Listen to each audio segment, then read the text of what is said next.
Catherine, welcome to Podcastina. Thanks so much. I'm so happy to be here. I'm so excited to have you. Knowing everything that you know about sex, what is it you know that you wish everybody knew?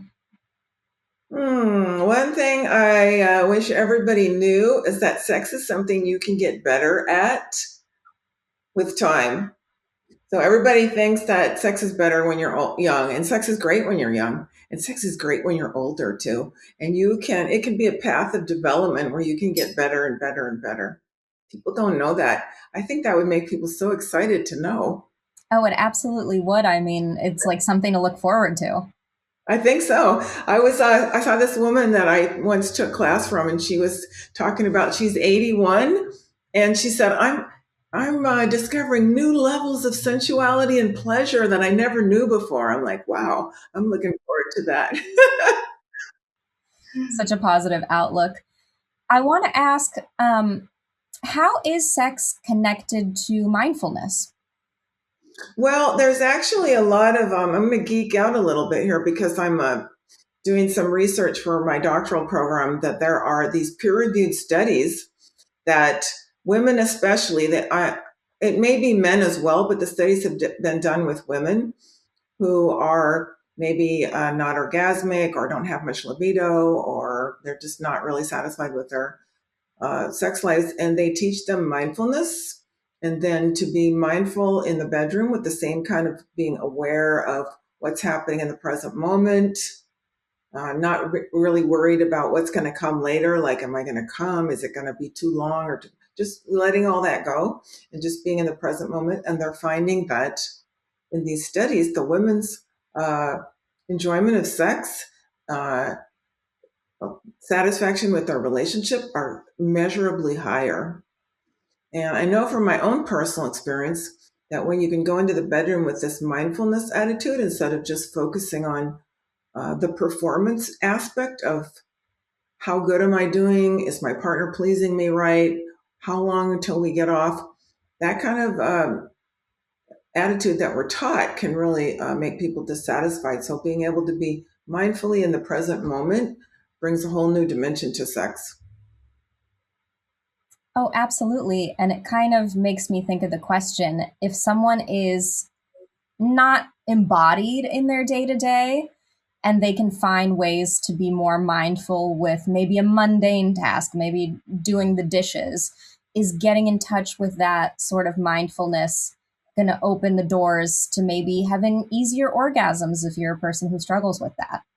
Well, I think it's potentially yes, absolutely. And I know a practice that I do myself and that I teach to students is whenever you can think of it when you're doing the dishes, whatever you're doing, sitting at your desk, you just drop down and remember, oh, I'm in a body, because we forget, because we're like, I'm like everyone else. I'm looking at a screen all day and we're using our mind and we're thinking, and we're kind of cut off here.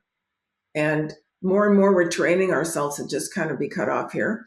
And then we forget. So I just remind myself several times a day, oh, yeah, feel your butt in the chair, feel your arms, feel yourself breathing. And these are great training skills for improving your sex life also, because the way we're trained to have sex is very visual too. And there's nothing wrong with enjoying looking at your partner and looking at how sexy this is. But sex happens in the body. And we're training ourselves to just live in our head. So if you really want to improve your sex life, one of the best things to do is just have this practice of mindfully reminding yourself, I'm in a body. It feels like this. If I'm washing the dishes, it feels like this. And just little reminders to help you build those neuronal pathways to uh, teach yourself how to get in your body. And then you bring that to the bedroom later on. It makes sense when you put it like that, so straightforward. But we don't think of these things. It's so simple, but we aren't taught that. And it's not really available to us. So that's one reason I want to try to get the word out, that these simple things and questioning the way we've been taught to have sex can bring so much more pleasure. We're really taught this performance based sexuality, which is like, it's a 4-stage model. It's like you get aroused, you get to the orgasm, then you relax after the orgasm. So it's like you're creating tension to release tension. And it's like everyone's taught that, and that can be really fun. But there's many, many ways to have sex that we don't even know about. And I don't just mean like BDSM, or most people know about all this other stuff now. I'm talking about a mindful way where you don't have necessarily this linear 4-stage steps. You're like, we're just going to throw that out and just play for a couple hours.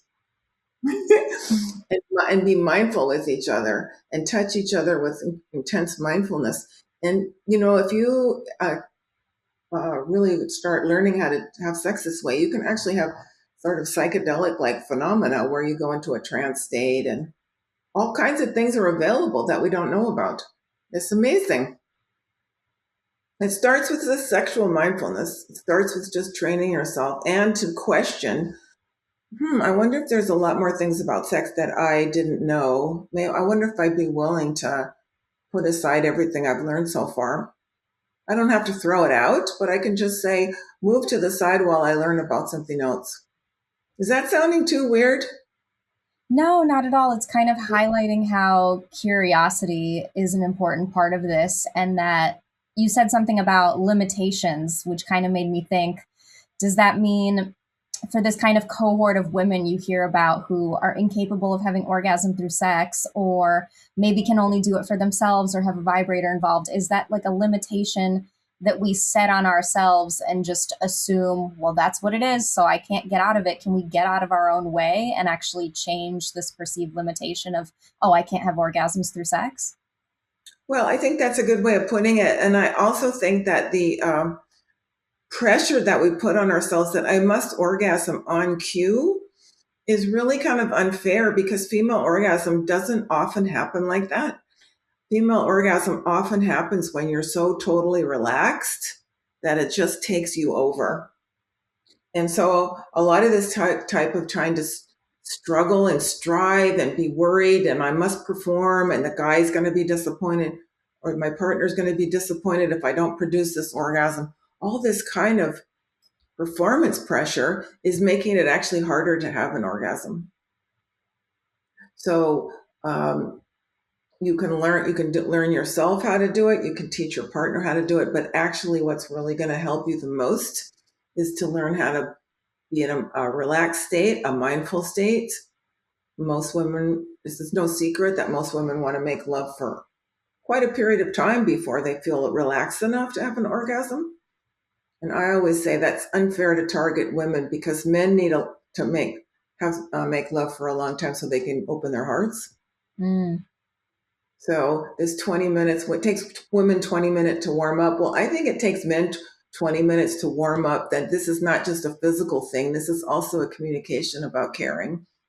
If it is, I mean, if you're having a one night stand, then it isn't, and that's okay. And the partners have agreed to that. But if you're with someone you care about and you're building your relationship, then you want to take that period of time so you can both warm up. absolutely. And what's the significance of eye contact with all of this? Well, I learned about this when I was in India. I lived for a year in a tantra ashram. I know that sounds like the full-time orgy, but really wasn't all that much about sex. It was about learning how to talk with the opposite sex, the same sex, learning how to be naked and get over our body shame and all these kinds of things, and meditating a lot and being in sexual mindfulness and seeing how that helps. And we had this experiment once where we sat and we just looked in one of the other person's eyes for, like, I don't know how long it was, but it seemed like it was about 20 minutes. And you just go so deeply into the person's soul. People were on the floor crying, and our hearts were breaking because we're so in love with people just from looking in the eyes. So I started bringing this to, I noticed with my partner, who's now my husband, we were eye gazing for like hours when we were making love, and brought this whole spiritual uh, awareness to it. So then when I was teaching tantric dating classes, I always had strangers in the room, and we were trying to teach them how to meet other people in a tantric way rather than Mhm. cold-hearted way of online dating. And I would have them just look in each other's eyes for 1 minute. I would actually put it on a timer. And people are freaking out. I don't mean to make fun of anybody because this is how we are. We're just like, that's really scary. And people would look in each other's eyes, and sometimes you'd see it cracking around the room that people were like, oh my gosh, I judged you so unfairly. I feel your heart now. I'm sorry I've been so judgmental. I can feel that you're another human being. We go down through each other's eyes. And I think that thing about the eyes are the window to the soul is actually literal. I don't think it's a metaphor. I don't know if I even know what a soul is, but it seems like there's some kind of mystery that's there if you can just be with another person and eye gaze. So that's one of the tantric techniques. Seems very simple. It is, but it isn't simple because you start looking in someone's eyes and you start noticing your mind is chattering like, is my makeup smeared? Does this person really like me? Do I really like them? I mean, your mind starts in on all this stuff, which is normal. But this is what happens. One reason we don't eye gaze. Someone just asked me today on Instagram, why are we so afraid to look in each other's eyes? I said, why do you think? I don't know. And I think because it's so intimate that we get really quiet and all our insecurities come up. So that's a way to build intimacy with a partner. If you're in a relationship, is you can practice this 1 minute, 2 minutes, 20 minutes while you're making love, and just see do an experiment with it if this makes you feel closer. Or if you want to throw it out and not do it. But it is one of the tantric principles of we can get much closer through this simple eye gaze. How about you? Have you experimented with that? I have not yet, but I can really appreciate how intimidating intense eye contact is. I think because it's a level of vulnerability that people are unwilling to sit in. Because I think vulnerability tends to expose us in such a way that, maybe shame is down the pipeline from it, maybe embarrassment. There's just something about that kind of intimacy that I think is like off putting to people. But I love when I'm speaking to therapists on the show and we're talking about triggers and what a gift they are. Because anytime something is a trigger and it pulls you into shame or, insert negative feeling here, it's an opportunity to really look somewhere you haven't looked and explore something inside of you and be like, what can this trigger teach me? And Oh, then I when you discover that, right, it's an invitation to learn a part of yourself that you've been fielding learning. That is so well said. That is really great. That's one thing Tantra is about is like, what's in my way of intimacy? And looking in someone's eyes is going to bring it up right away. Mm-hmm. I don't feel good about my body. I feel too vulnerable. I'm not sure I trust this partner. All this stuff's going to come up. And ideally, that would be an opening for a conversation with your partner because you're going to have the best sex with somebody if there's not all that stuff between you and you get really intimate. That's when you're going to really have the best sex, not necessarily when you're performing and trying to produce this orgasm on demand. That can be fun too. But tantra is about let's talk about this stuff we feel vulnerable about. Let's get really, really, really close. Let's get as close as we can, even if we're going to know each other for a short time, or if we're going to know each other for a long time. Why not get as close as possible? And then things are possible and available that we can't even imagine. So, yeah, like you said, it's kind of like a little bit of inviting the triggers so we can work through them and get the energy between us really clear, really transparent, really vulnerable and sharing. Well, that's a scary place to be because we're not taught to do that. But that's what Tantra is all about is we want to learn how to be those kind of people. Yeah, I think it's antithetical to this kind of prudish, conservative, shameful environment that the majority of us have been taught in and raised in. And there's so much shame around the naked body. And it's really cool to hear what that is. I myself am not super familiar with the term tantra and what all that really encapsulates. So I would love if you just kind of like break that down for me like I'm in third grade. Well, first of all, we probably wouldn't talk about it if you're in third Yeah, grade. probably not. But really, it's very G-rated at its root. It's very G-rated because what it really is way back when Tantra started about the 6 to 800 Common Era time, really a long time ago, and basically it was people who said everything is sacred. And we didn't grow up like you say. We grew up in an environment where some things are sacred and those belong to the church, and some things are not. And all the fun things are not sacred, right? And there's a very clear black and white about this is sinful. I was raised not too bad in this, thankfully, but I got it just like everyone else did. Sex is bad. Things that are bad, like stealing and, murder and stuff like that. So sex kind of went in the category with all that stuff. And Tantra was like, it doesn't belong there. It's sacred just like everything else. So it always got shunned. And even now it's got kind of a bad reputation because, like you said, in this Puritan culture we live in, for people to be openly saying sex is spiritual and sacred and we don't think it's bad, it's very triggering to a lot of people. They don't want that message. They don't want their kids to hear it. They don't want to be around it. They don't want to be around people who have that kind of attitude. So they put this bad, bad, bad thing on it. So Tantra is basically using sex as saying sex is great. Uh, we like the body part, we like the emotional part, we want to get close, we like the mental part, and we believe there's a spiritual component to sex. I know I was in a bookstore in my 20s and I saw this book laying there and it said, sex is spiritual. And I went, doing. I've always felt that. I want to know more about that because nobody's talking about it.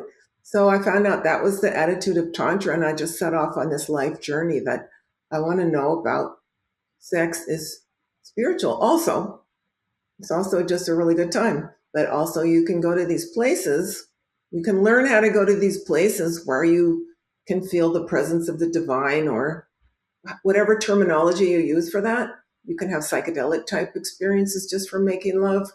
You can feel like you're time traveling. People have all these kinds of experiences that the mainstream doesn't know about or doesn't want to hear about, you know?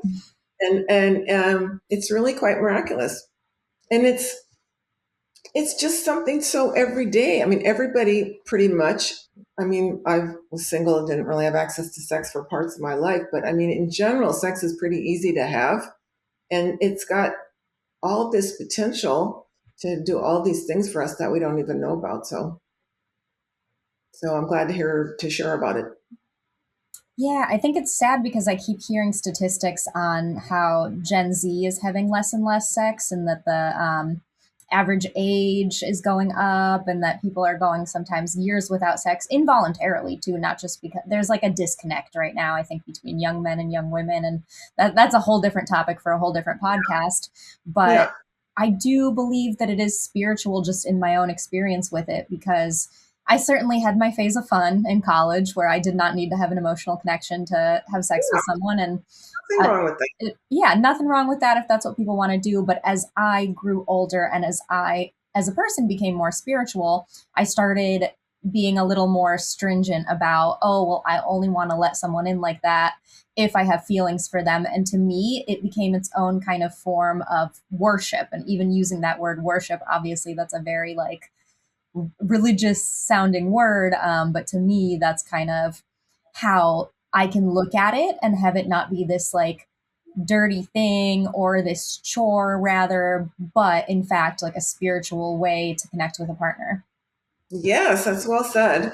And it is kind of disturbing to read those statistics. I heard in Japan that people don't even want to date anymore. They're Hmm. just, the government is trying to put money into it so people will want to date and have sex because the birth rate's going down. So I don't know why I'm laughing. It's just strange. And yeah, read about that article about Gen Z as well. And I just thought, what must that be like to grow up with hardcore porn from the time you were 8 or 6 or whatever. This is a totally different world than what we grew up in. It is, and I think that's part of the issue is the desensitizing of young men because of porn and also just like dating app culture and this almost, I like to call it like a paradox of choice where people don't want to commit to each other anymore because they can just swipe to like a an imaginary better person, and so no one's committing anymore, and there's not this like tendency to stay in relationships or even get to know each other beyond a first or a second date. And I've been guilty of that too, so I think it's a lot of things that are causing Gen Z to be so sexless, but I think it's going to have this negative impact where it's probably going to make them a little more ashamed of sex and a little more quiet in regard to their own needs once and if they do end up in a serious relationship.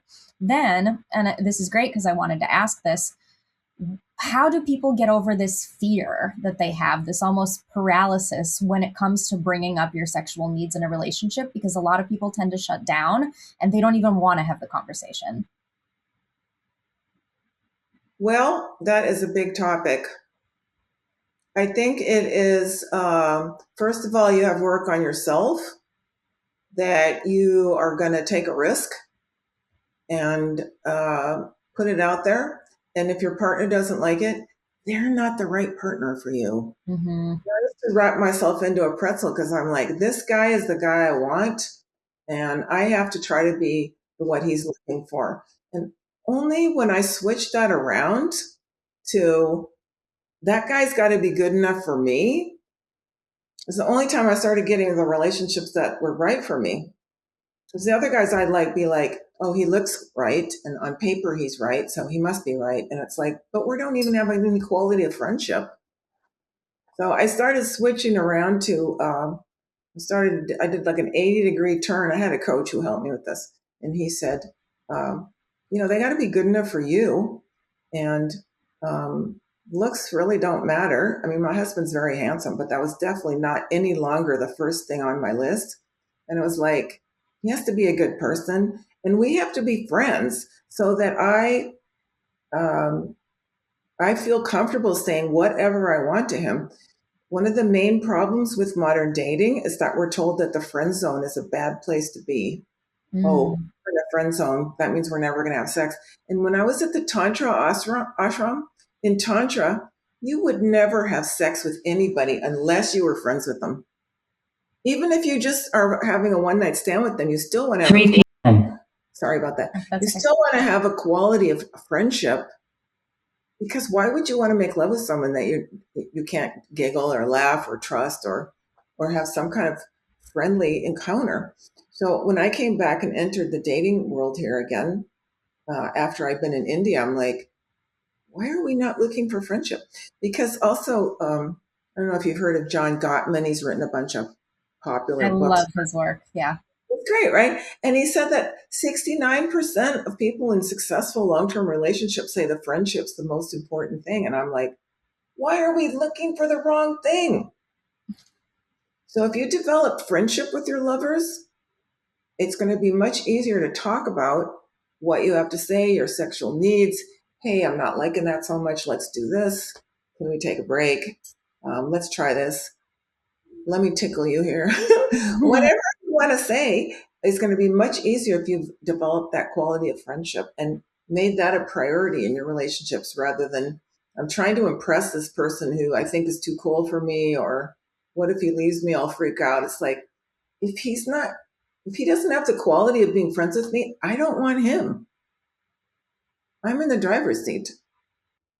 I'm not going to twist myself into a press. It's so important to have that friendship piece because just anatomically, we kind of get past that initial attraction. I've heard some different varying studies on whether it's like 9 months or 12 months, but that like chemical dopamine rush that we get from people in a new relationship tends to fade.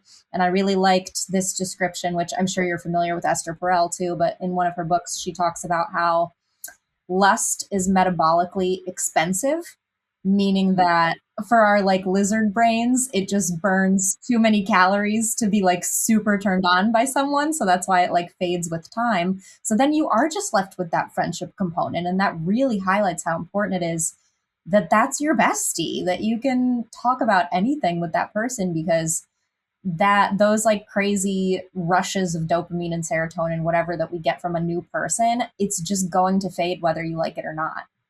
Well, with all due respects to Esther Perel, that is only true of most people, because my husband and I are both tantra practitioners, and we've been together for 7 years, and we are still hot for each other on a daily basis.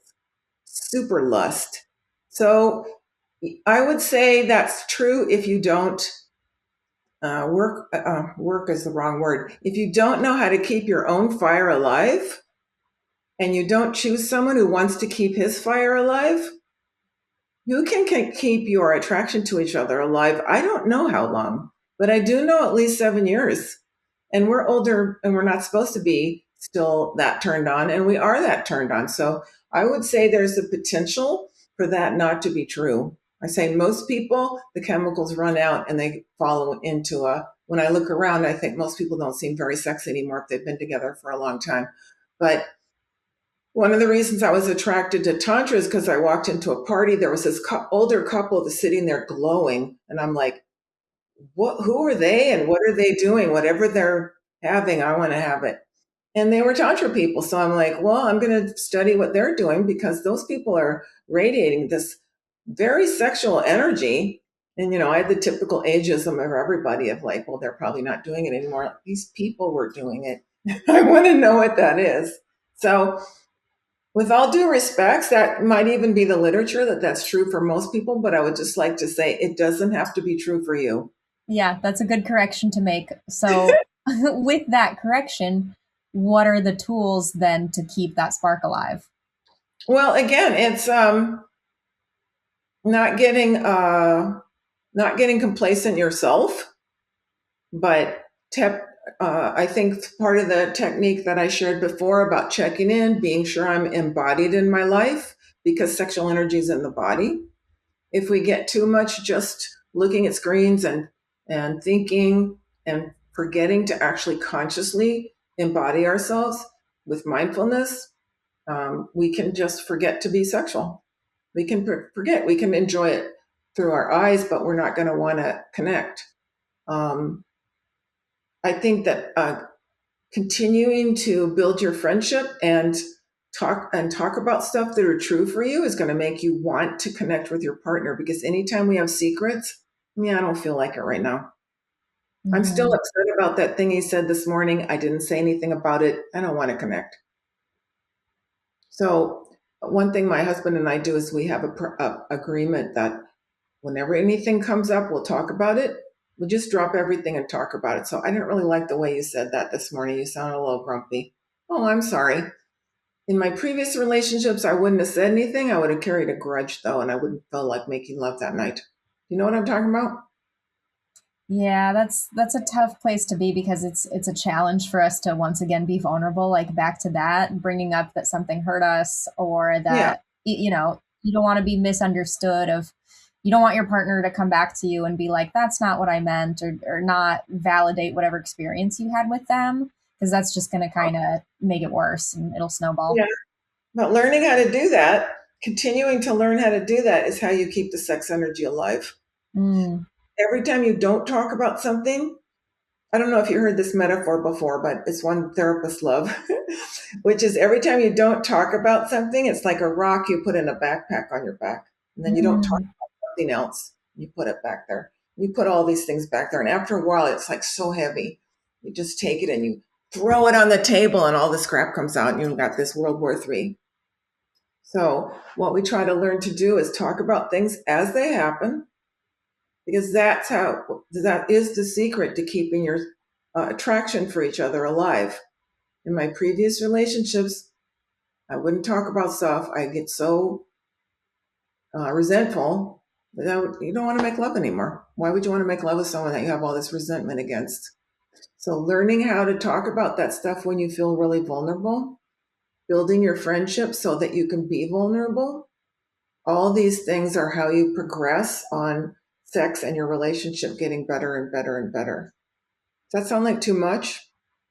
No, and I'm glad that you gave me that analogy because I'd never heard that before. The analogy that I always hear brought up about resentment is just that it's like resentment is made out of like unspoken expectations or something. And it's just the same thing. It all kind of, all roads lead to better to risk over communicating than under communicating.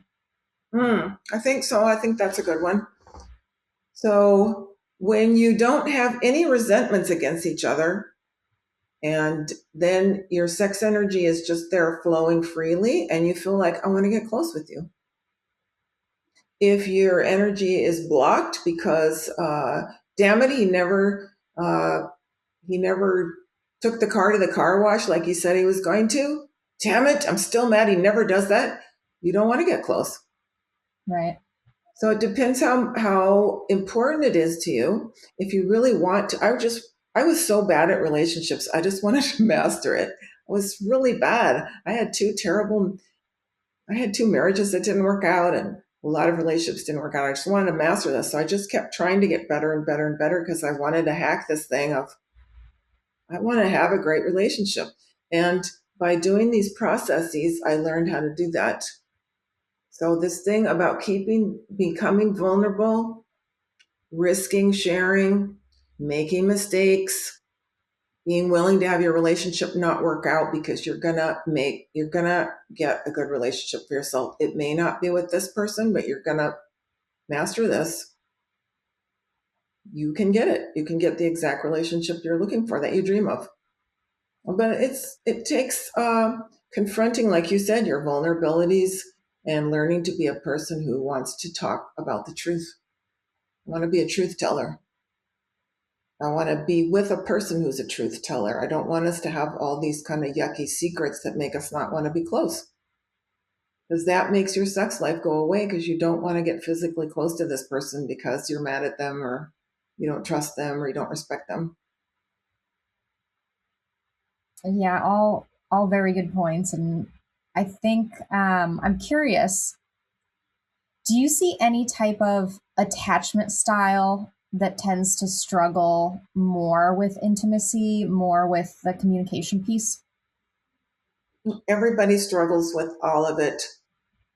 People obviously with secure attachment, it's easier for them, but we're still brought up in a culture where we're not taught to be truthful. We're not taught to be vulnerable. We're not taught that intimacy is a great thing. Instead, we're taught, you don't need to make love tonight. Just it's easier to just hang out and watch TV. Hmm. And we do that too, but it's like if you want to be close, maybe you'd rather invest in your relationship. So it's really hard for everybody, but I totally believe it's a gold ring worth going for. It's really worth everything it takes to grow yourself as a person to know how to be in an intimate relationship. We all dream of it. So, we put the energy into building our careers. We can also put the energy into building our soulmate relationships and get the big payoff. If you feel if you put your energy into your career, it's going to show up. And it usually does, maybe not as big as we hope, but you are able to touch people. And then the same thing is if you put your energy into becoming a better partner, that will show up in your relationship as well, that you created a better relationship than you were able to create before. We have a lot to do with that. We're fed this fantasy that great relationships happen by luck or Tinkerbell puts stardust on us and the right person shows up. And had those kind of meetings happen and those relationships didn't usually turn out very well. So there's a lot we can do to prepare ourselves to have the kind of relationship that we dream of. And it's some of the things you and I have been talking about, which is risking being vulnerable, choosing a partner who's safe enough to be vulnerable with. If your partner is not someone safe enough for you to speak your truth with, you're with the wrong person. Hmm. And that's hard to say when you've invested time and you put your heart into this person. But it's like, it's probably not working because it's not the right person. So be really uh, clear that you deserve a great relationship and you're going to make it happen. Yeah, And I hope people hear that and that it really like sinks in, because all too often we hear about people settling and things go by the wayside and couples just turn into roommates because they're not actually working on this piece. Yeah, I love to work with couples that are in that place because you can always get the spark back. It might be hard to learn how to speak uh, and not build up resentments, but again, it's worth it. You can get your spark back if your relationship. I often work with people who've been together 10 years, whatever, and they sort of believe that Esther Perel thing that it goes away, and Mhm. it's like it doesn't have to go away. Let's get it back. You can get your spark back.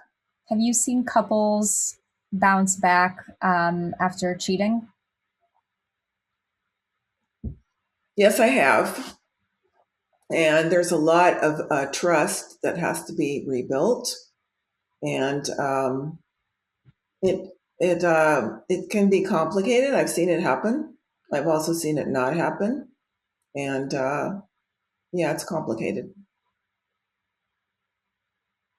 That's a tough one. I'm always so curious now because there's all these new dynamics that have become really popular and polyamorous relationships and these like trust tests almost of how much can a person withstand when it comes to like variety and sexual partners. And I always like kind of look at things through the lens of what I could tolerate. And I feel like I'm so sensitive to cheating and probably wouldn't be cut out for something like that. But I'm curious what goes on psychologically for people that experience that and are open to it.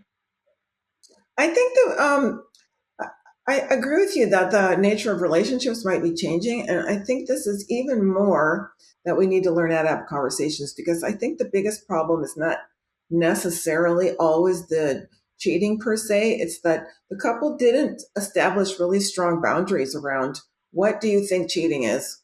Hmm. Is it cheating if we bring a third person in for one night? Is it cheating if you're carrying on an emotional text with somebody?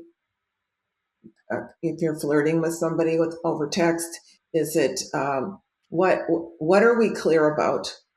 You know, and it doesn't really matter what people decide; it's their business.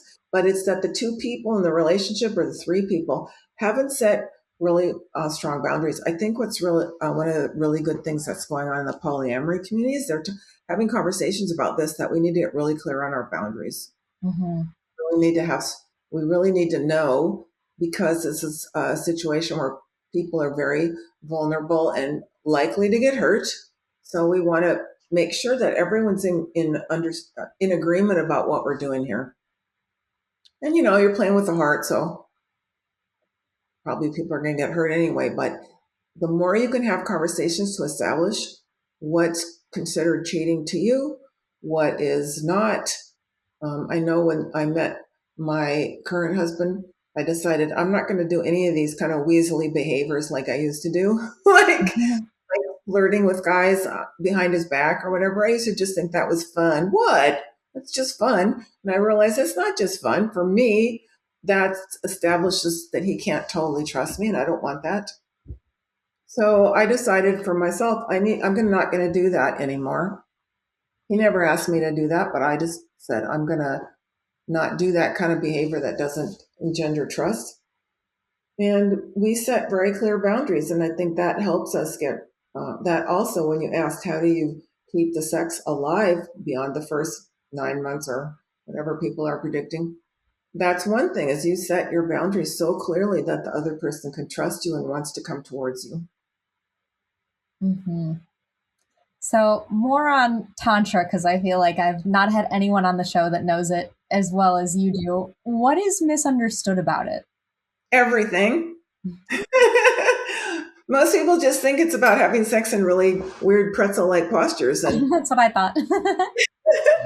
I'm not saying nobody does that, but most people who are really tantrikas aren't really interested in that. It's this sense of, it's actually the modern tantra is very different than ancient tantra. It's really about how can we work on ourselves, like on a spiritual path, to become so intimate that it's psychedelic. Mm. How can we become truth tellers? How can we become so fully embodied? How can we get so close?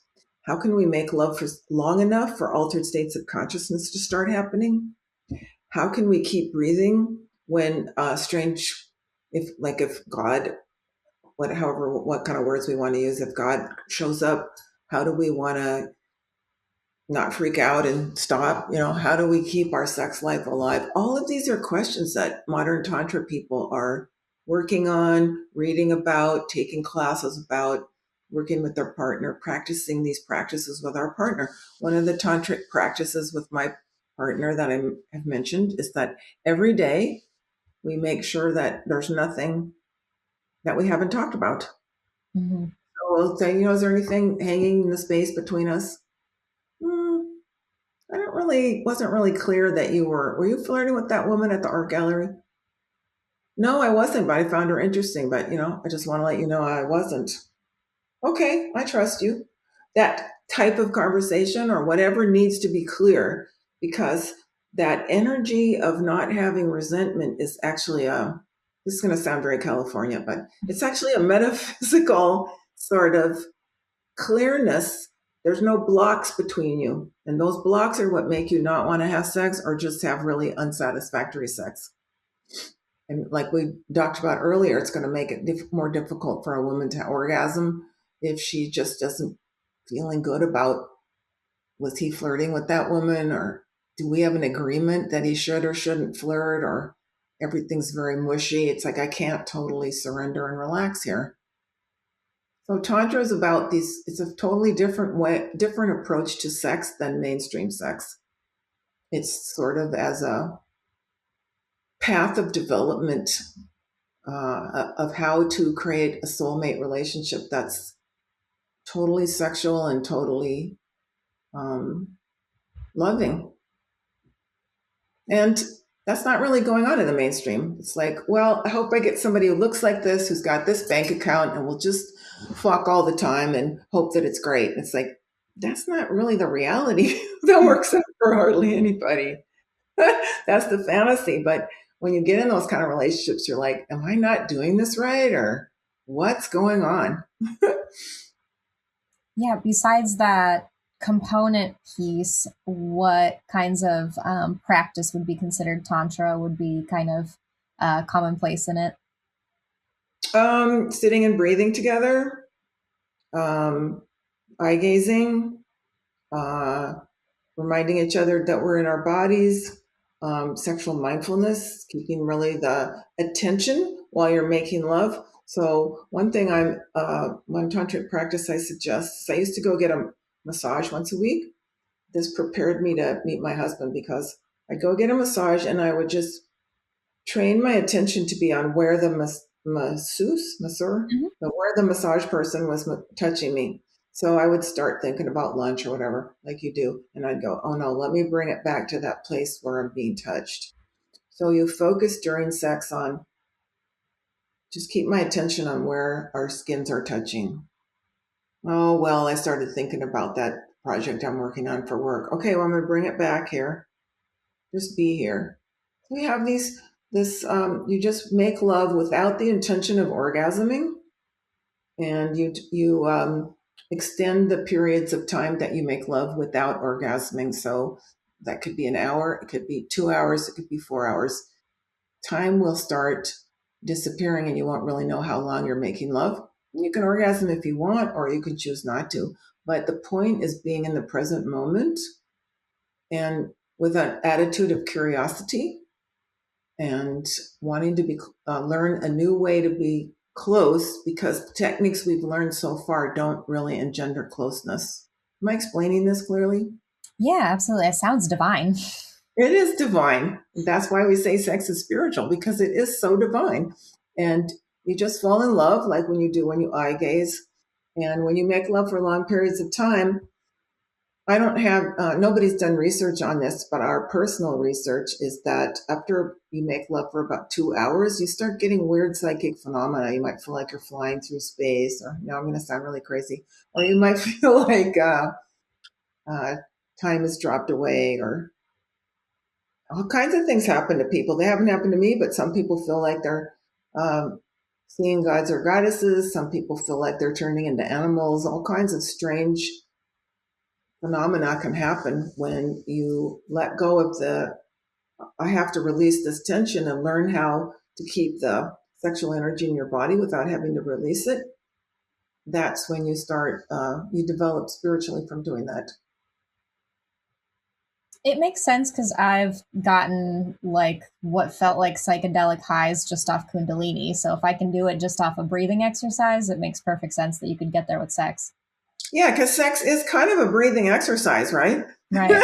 I mean, in a way, you're breathing in a certain way and you modulate it, your breath a certain way if you're going to come or if you're not going to come. So, yes, that's a very good example of there is that breathing component in Tantra as well. And some people really teach a lot about breath work and doing certain things with the breath so you can sustain that lovemaking without needing to stop it by orgasming.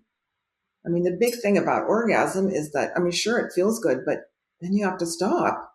And if the sex is that good, why would you want to stop? Hmm.